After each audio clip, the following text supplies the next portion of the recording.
ये चीज ना, इस चैप्टर की जो आपका ईएमआई वाला चैप्टर है, इसकी कुछ चीजें कई कई बार वो पूछता है। जैसे आपने इन सब चीजों को चैप्टर नंबर 4 में भी डिस्कस किया था, उसको आपको यहाँ फिर से करनी पड़ेगी।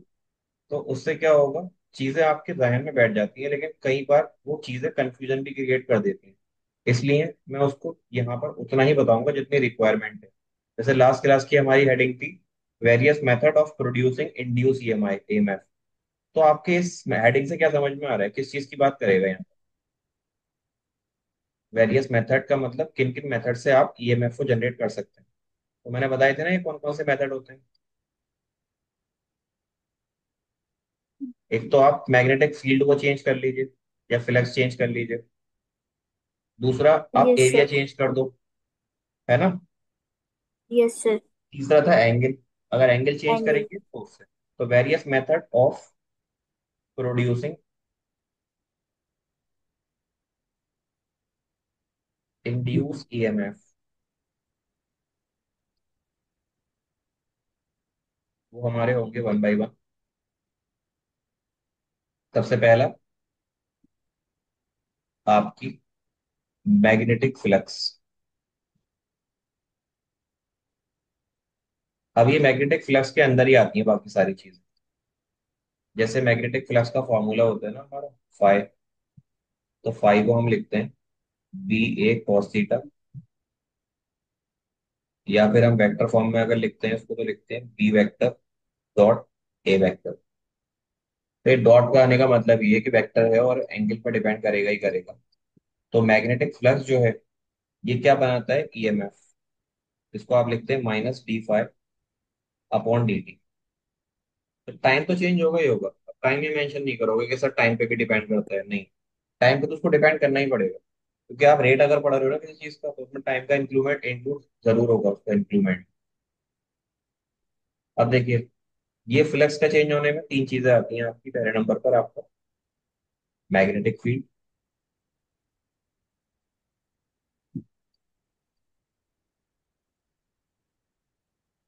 जिसको हम बी से दिखाते हैं। सेकंड नंबर पर आपका कॉन्टेक्ट एरिया या एरिया, जिससे मैग्नेटिक फील्ड पास होती है। And third is the angle between B and A. ठीक है ना। तो इसी यस सर। हेडिंग को, इसी हेडिंग में बस ये तीन चार चीजें लिख लीजिए आप, इनफ।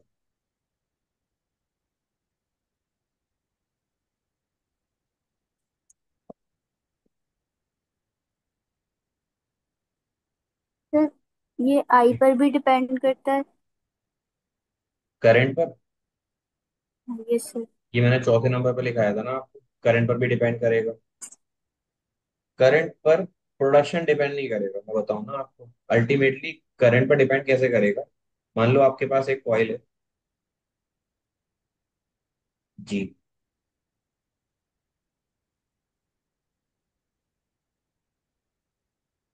तो इसके अंदर जो करंट प्रोड्यूस हो रहा है ना, आई, वो इधर से आने वाली चीजों पर इम्पैक्ट डालेगा। तो आई से जो चेंज आएगा, वो आपके ईएमएफ में चेंज आएगा। ऐसा नहीं है कि आप इससे ईएमएफ प्रोड्यूस कर लेंगे, यानी कि इसके अंदर जो आई है उसी से ईएमएफ प्रोड्यूस कर लेंगे। हाँ, एक ये कंडीशन हो सकती है कि इधर मैग्नेट ना लगाकर आप क्या करो, आप इधर भी एक, जी नहीं, कॉइल लगा दो। तो जब ये कॉइल लगेगी, तो इस कॉइल के करंट पे डिपेंड करेगा। इस कॉइल से जो करंट निकलेगा, उस कॉइल के करंट पे डिपेंड करेगा, यानी इस करंट पर, ये वाले आई पर। तो ऐसी बात हम अभी यहाँ पे नहीं करेंगे। हमें बस पता होना चाहिए कि ये जो आई है, ये आपके इंड्यूस ईएमएफ पे इम्पैक्ट डालता है। कैसा डालता है, क्योंकि यहाँ से जो फ्लक्स में चेंजिंग आ रही थी, अब ये करंट जब इंड्यूस होने लगेगा तो ये करंट इसको रिवर्ट बैक करने लगेगा। इसकी प्रॉपर्टीज को इनहांस करने की जगह क्या करेगा, डिस्करेज करेगा। तो उससे क्या होगा, इस पर इम्पैक्ट पड़ेगा, और जितना इलेक्ट्रिक करंट प्रोड्यूस हो सकता था उतना प्रोड्यूस नहीं होगा एक बार प्रोड्यूस होने के बाद। ठीक है। Yes sir.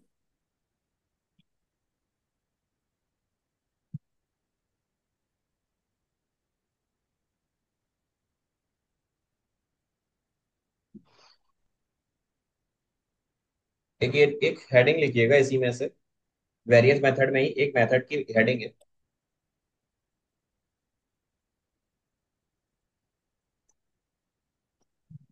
आपका मोशनल ईएमएफ का फॉर्मूला क्या आया था?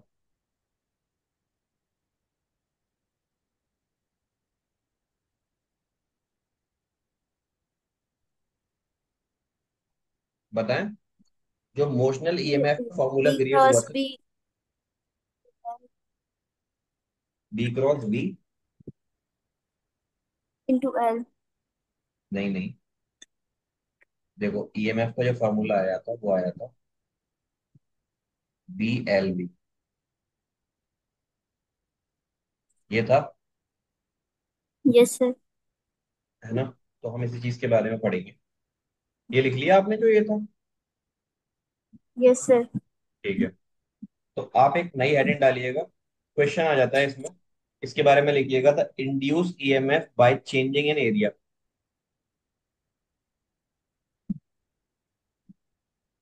The induced EMF by changing in area.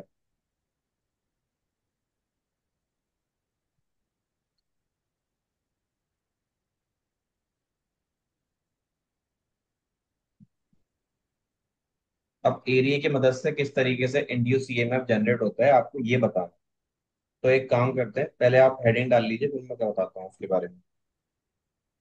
फिर डाल लिया। ठीक है। ये है मैग्नेटिक फील्ड लाइंस जो अंदर जा रही है।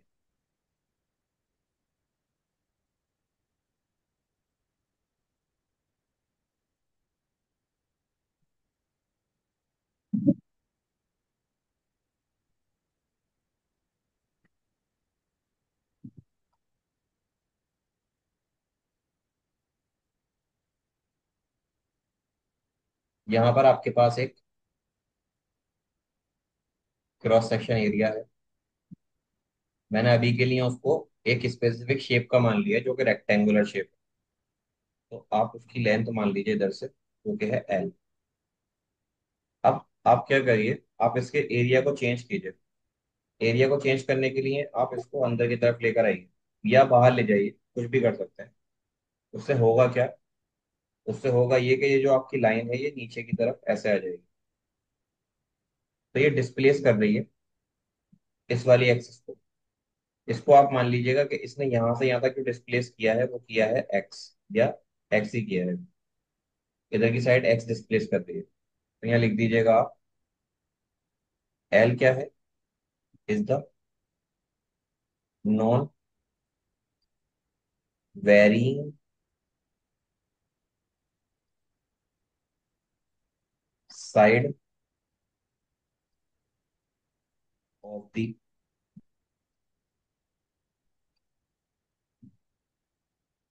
Rectangular coil. और आप जो इसको डिस्प्लेस कर रहे हैं वो एक्स से एक्स की तरफ डिस्प्लेस कर रहे हैं, तो ये क्या है आपका? Displacement of the other side. जाहिर सी बात है, अगर साइड चेंज होगी तो क्या होगा? सर एरिया कम हो जाएगा। एरिया चेंज होगा। और आपने जी। ऊपर लिखा है कि एरिया चेंज होने से फ्लक्स चेंज होगा। तो उसे लिखेंगे कैसे? आपने फराडे के लॉ के अकॉर्डिंग पढ़ा था, फराडे सेकंड लॉ। तो आप यहाँ लिखिएगा, according to the mister Faraday. आपने पढ़ा है कि जो ईएमएफ होता है वो होता है minus d phi upon d t. यही पढ़ा है। Yes sir. आपने एक चीज और पढ़ी होगी कि जो ईएमएफ होगा वो बराबर होगा माइनस का डी ओवर डी टी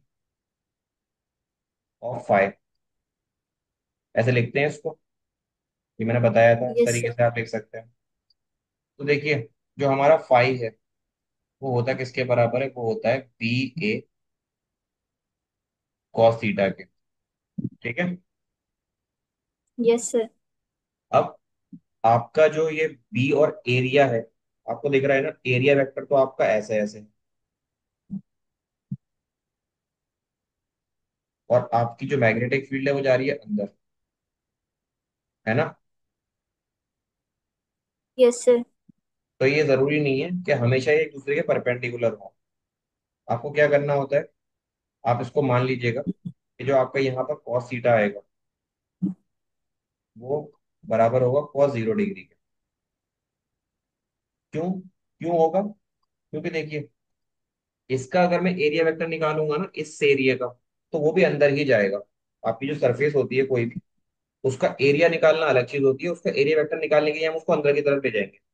यही है मेरे पास। अगर मुझे उसका एरिया वेक्टर निकालना है तो वो ऐसे आएगा, यस सर। और आपकी मैग्नेटिक फील्ड भी अंदर जा रही है, तो इस केस में जो कॉस थीटा होगा वो कितना होगा? 0 डिग्री। cos 0 डिग्री की वैल्यू कितनी आ जाएगी? 1। इसका मतलब यहां से जो आपका फाई है वो आ जाएगा B × 8 × 1, तो ये हो जाएगा BA।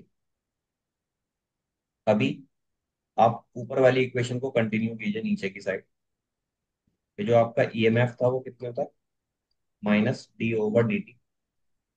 और एरिया की जगह में बी तो चेंज होगा नहीं, बी को बाहर ले लो। बी इतना बाहर मत लेना, बिल्कुल बाहर ले लेना, और अंदर लिख लेना एरिया।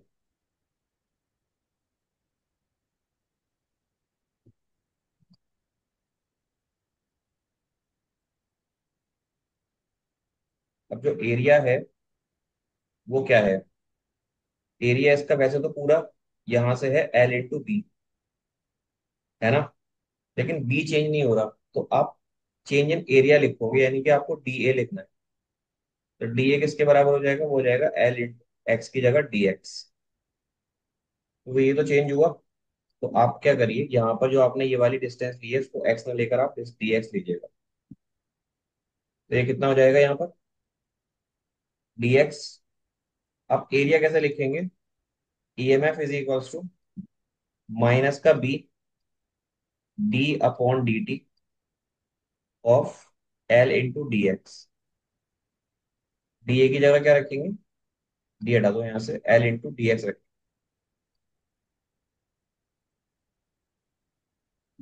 ये बात समझ में आई? Yes sir. अब कंडक्टर की लेंथ भी चेंज नहीं हो रही, इसको भी बाहर ले लो। तो ईएमएफ कितना हो जाएगा? माइनस का BL, और ये हो जाएगा dx/dt। हो जाएगा। Yes sir. तो यहां से जो आपका ईएमएफ आएगा वो आएगा माइनस का BL। dx/dt क्या होता है? पोजीशन अपॉन टाइम, ये होती है वेलोसिटी। तो यहाँ पर आ जाएगा B। अगर आप इसको मैग्नीट्यूड लेना चाह रहे हैं तो वो हो जाएगा BLB। तो ये डेरिवेशन समझ में आया कैसे किया? Yes sir. ठीक है। ये हमने पहले किया था लेकिन अलग मेथड से किया था, मोशनल ईएमएफ जो किया था। इस बार हमने विद एरिया रिस्पेक्ट लेकर के किया है, तो उसको नोट कर लीजिए।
जब आप लिख लें तो बताइए तो मुझे। ओके।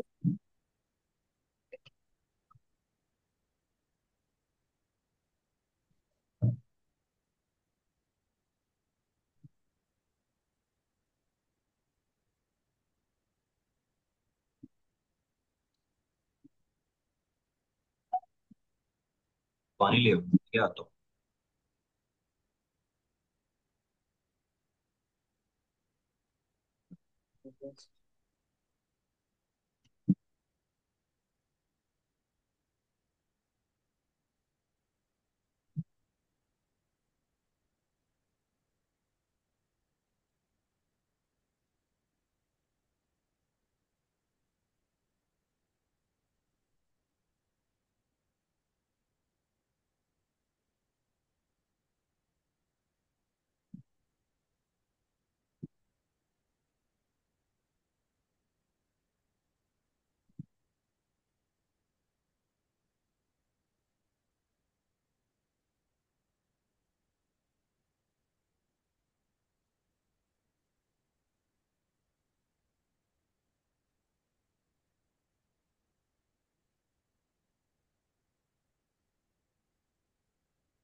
लिखा। Yes sir. जी। यस सर, लिख लिया। अच्छा अच्छा अच्छा। अब एक नया टॉपिक लिखिएगा, मतलब छोटी सी हेडिंग डालिएगा, मतलब ज्यादा बड़ी बना के मत डालिएगा। एक काम कीजिए, नोट करके लिख लीजिए, वो सही रहेगा।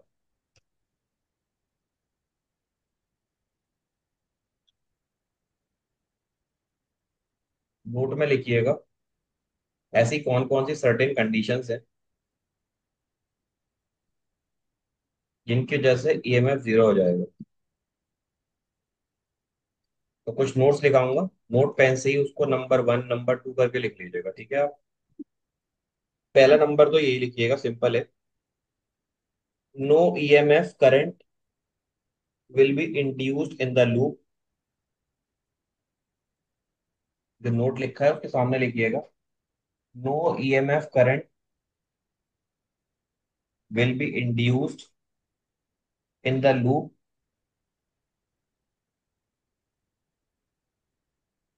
Under these conditions. No EMF current will be induced under in the loop under these conditions.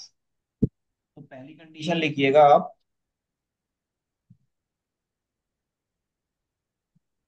बोले, yes sir. If the magnetic flux, if the magnetic flux does not change with the time.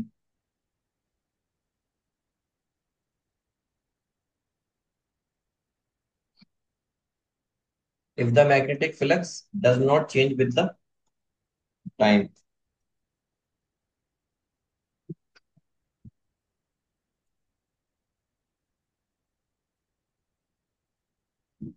Magnetic flux change नहीं होना।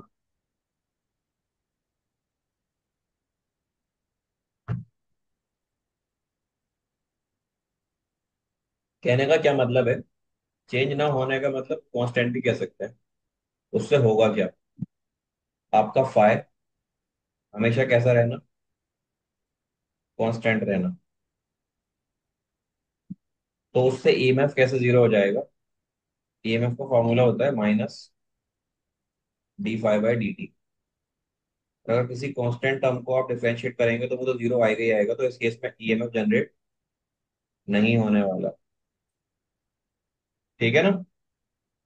Yes sir. ये लिख लीजिए note one के नीचे।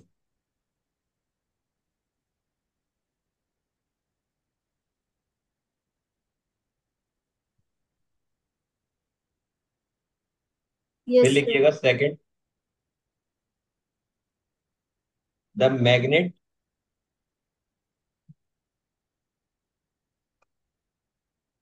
And the magnet and loop are moving with the same velocity.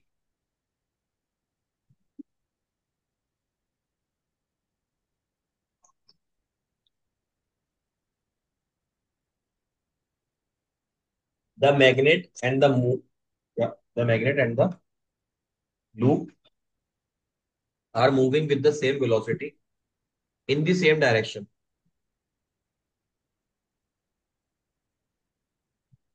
मेरे कहने का क्या मतलब है वो मैं यहाँ समझाता हूँ। ये है मेरे पास लूप, एक सिर्फ मैंने उसका एक पार्ट बना लिया है, और ये है बार मैग्नेट।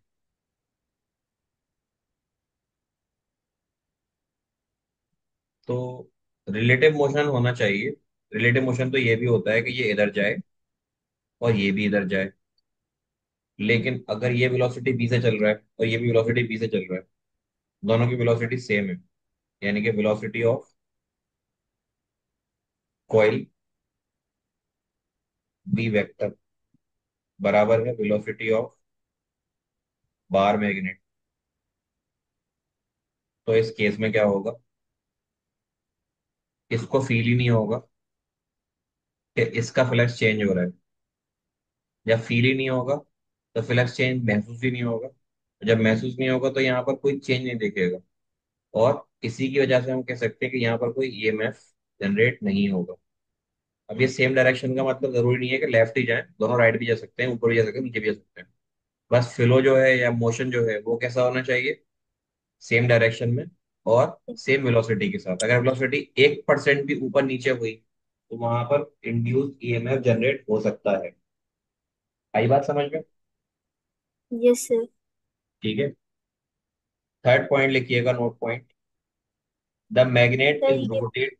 जी, ये नहीं बनाना। सर ये बनाएंगे ये आप, बना लीजिए। ये बात दोबारा बताऊं, ये कह रही हैं आप? सर नहीं, डायग्राम की पूछ रहे अच्छा अच्छा, थे। बना लीजिए बना लीजिए। सर बना लिया। थर्ड पॉइंट लिखिएगा।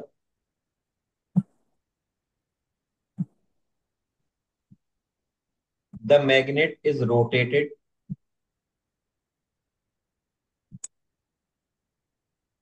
The magnet is rotated around its axis without changing its distance from the loop, without changing its distance from the loop।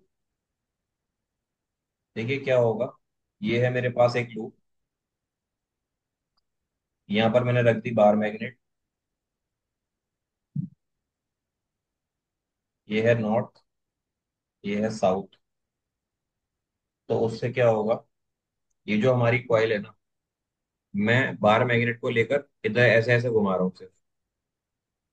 मतलब ये मेरी बार मैग्नेट है और मैं इसको ऐसे ऐसे घुमा रहा हूँ कॉइल के आसपास। समझ रही है ना आप, ऐसे करके घुमा रहा हूँ सिर्फ, यानी कि yes road. Sir.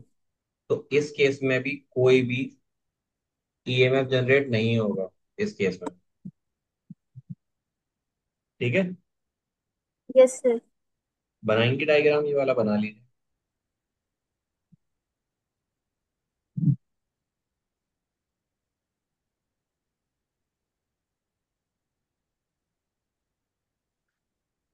Yes sir.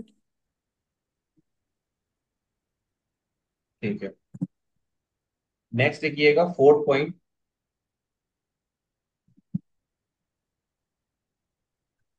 Fourth point का मतलब बताऊंगा बाद में, पहले लिख लो। लिखिएगा, the magnet is rotated around. नहीं नहीं, लिखिएगा the loop is moved. The loop is moved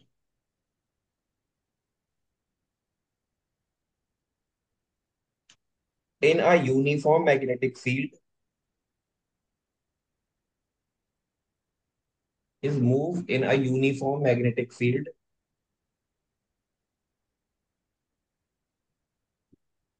and whole of the loop remain in the field.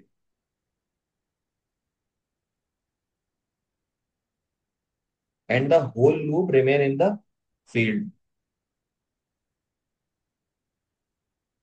मेरे कहने का ये मतलब है कि ये एक यूनिफॉर्म मैग्नेटिक फील्ड लाइंस है जो अंदर की साइड जा रही है।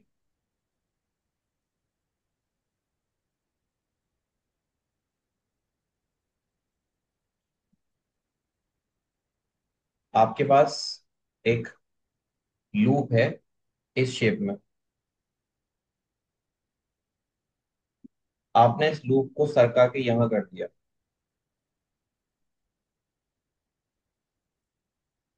यहां से हटा के यहां कर दिया।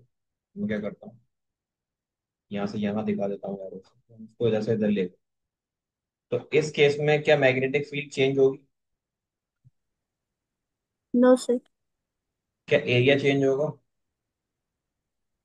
नहीं, एरिया पे चेंज। क्या फ्लक्स जनरेट होगा?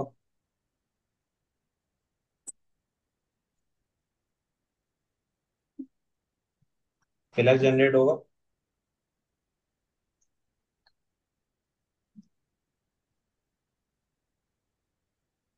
No sir. फ्लक्स होता है B × A। ये तो होगा क्योंकि बी यहाँ पर भी है, एरिया यहाँ पर भी है। इसका कुछ एरिया है, इससे मैग्नेटिक फील्ड पास करेगी। इस तरह से इसका कुछ एरिया है, उससे मैग्नेटिक फील्ड पास करेगी। एरिया चेंज नहीं हुआ, मैग्नेटिक फील्ड भी चेंज नहीं हुई।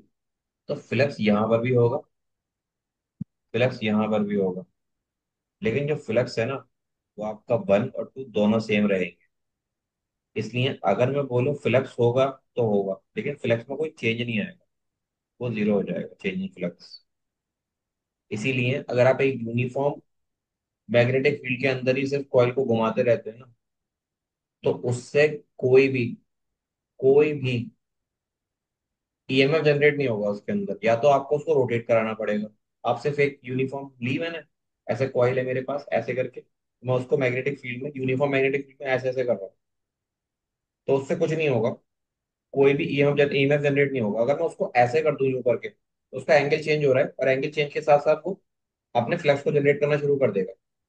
अब यहाँ पर तो एंगल चेंज नहीं हो रहा ना, ऐसे कर करके मूव करोगे, ना इसका एरिया चेंज होगा, ना मैग्नेटिक फील्ड की वैल्यू चेंज हो रही, तीनों चेंज नहीं हो रही। तो आप यहाँ निकालो फ्लक्स, यहाँ निकालो, यहाँ निकालो, यहाँ निकालो, यहाँ निकालो, कहीं पर भी आपका ईएमएफ जनरेट नहीं होगा, फ्लक्स चेंज नहीं होगा। फ्लक्स दोनों जगह होगा लेकिन फ्लक्स चेंज नहीं होगा। आई बात समझ में? Yes sir. नोट कर लीजिए।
यस लिख सर, लिया? कर लिया मैंने। ठीक है। यस। देखिए, आपने एक हेडिंग पढ़ी थी जिसमें हमने पूरा थ्योरेटिकली डेराइव किया था। हेडिंग का नाम था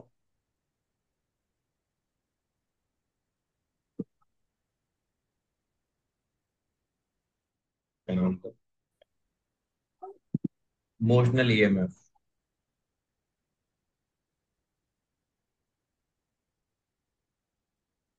मोशनल ईएमएफ। और ये चीज हमने किसके लिए की थी? ये चीज हमने की थी एक रॉड के लिए।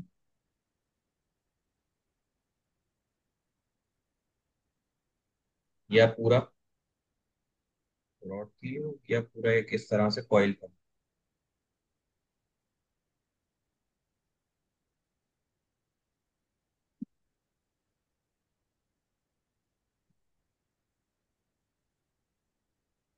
क्या था? सर रॉड के लिए किया था। रॉड के लिए किया था। तो रॉड के लिए ये तो था हमारा। रॉड हमारी ऐसे मूव कर रही थी ना, ऐसे। बी। Yes sir. जी। तो इस वेलोसिटी से अगर रॉड मूव कर रही है और यहाँ हमारी मैग्नेटिक फील्ड अंदर जा रही है,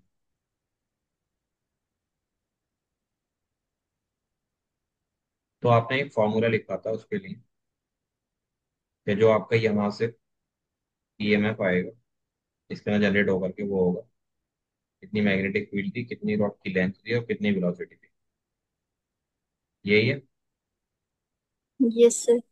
इस चीज को मैंने कॉइल के लिए भी अगर करना चाहता हूँ, तो इस कॉइल के लिए अलग कीजिएगा, इस वाले हिस्से के लिए इसके लिए अलग करते हैं, इसके लिए अलग करते हैं, और इसके लिए अलग करते हैं।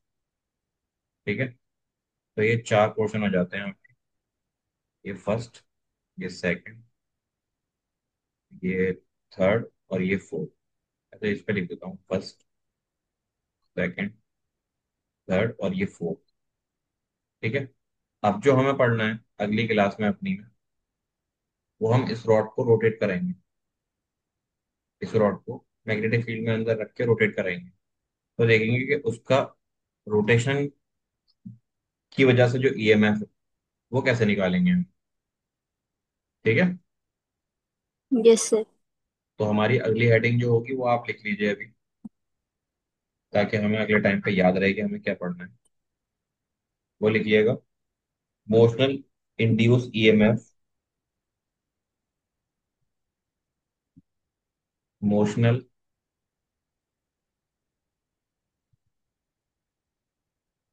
Induced EMF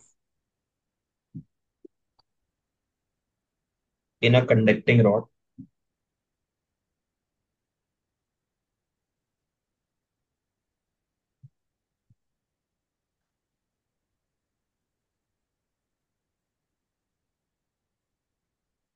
rotate in a uniform magnetic field. वो मोशनल था, ये रोटेशनल है। Rotate in a uniform magnetic field.